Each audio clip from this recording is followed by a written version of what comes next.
Here's one of the things we came for, is Fort McHenry at Locust Point.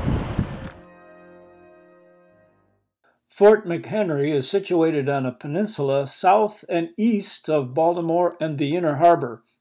During the War of 1812, the British viewed Baltimore as a hotbed of warmongers and wanted dearly to reduce it to rubble. But they weren't going to accomplish their goal unless they could get past Fort McHenry and the battle lines drawn east of the city at Hampstead Hill. On the night of the 13th of September, 1814, the British arrayed a line of bomb ships about a mile or a mile and a half away from Fort McHenry and began to lob bombs onto the fort. Here's an artist's depiction. Here's the way it was supposed to have looked, except during the battle there was a big rainstorm going on, so it didn't look sunny like this. But if it had looked sunny, it would look like this. Actually, it might have looked more like this. But what we see today is the Key Bridge 4 miles distant. The British fleet was 3 miles distant, a mile closer. And of course, the bombardment went on at night. Before we toured the fort, we watched an inspirational movie in the visitor center.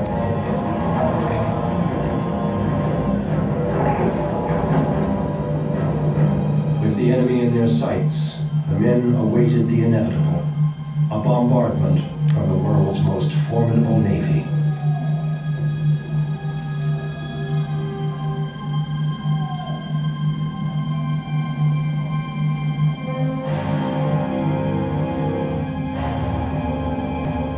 The threat of bombardment came from these bomb vessels. Notice the well in the deck, a reinforced section supporting the weight of a howitzer that would lob a 200-pound ball filled with explosives and shrapnel and fused to blow up at a certain height above the ground. The fort survived the bombardment, and bombs did not turn the tide of battle. Before entering the fort, we toured the ramparts. On 95, but that's over here somewhere. Yes. And then the ring road 695, is that up like 895, I think, further on? 695. These are Rodman guns. They were designed by one Rodman.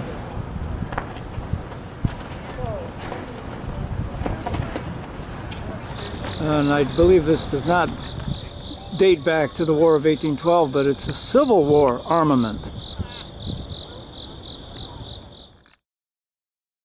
We entered the fort through the sally port on the east side. This brick structure in the foreground is known as a ravelin, and it splits the sally port to the fort proper into two access points, forcing an invading army to separate into two lines, presumably more vulnerable than a single battering force. The Ravelin powder magazine. Well, we're inside the Ravelin powder magazine, built into the outer so-called Ravelin. Here's the powder cache, the vault built into the Ravelin at outer earthworks. It's got protected by 3 feet of concrete, 16 feet of earth and brick. This is called a bomb-proof. It's a vaulted chamber underneath some earthworks, protected from bombs. These were built in 1814 after the hostilities. So they weren't here during the night of the bombardment. Notice the 19th century fluorescent lighting. Hold the flag.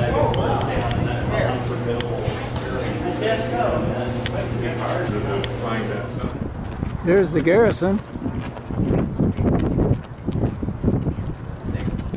Inside the fort, the most prominent building is the powder magazine. Like the Egyptian pyramids, the overburden of protective masonry dwarfs the comparatively diminutive storage room inside. Now, this is the magazine above ground. So cherry were the builders of this magazine of metal objects that could strike a spark and ignite the powder. They used wooden nails on the floor. Finally, we visited the officers' quarters and guardhouse where the famous flag had been stored. The bombs bursting in air did not light for Francis Scott Key the massive Star-Spangled Banner now on display at the Smithsonian Institute. That garrison flag would have become too heavy in the rain for the flagstaff. So during the night they flew the storm flag. The garrison flag went up the next morning at 9 o'clock. The holes and tears in this flag are not caused by cannonballs, but by souvenir collectors. When Francis Scott Key saw the flag by the rocket's red glare and the bombs bursting in air, he was seeing the storm flag flown at night. Next morning, he may well have seen the iconic Star-Spangled Banner by the dawn's early light.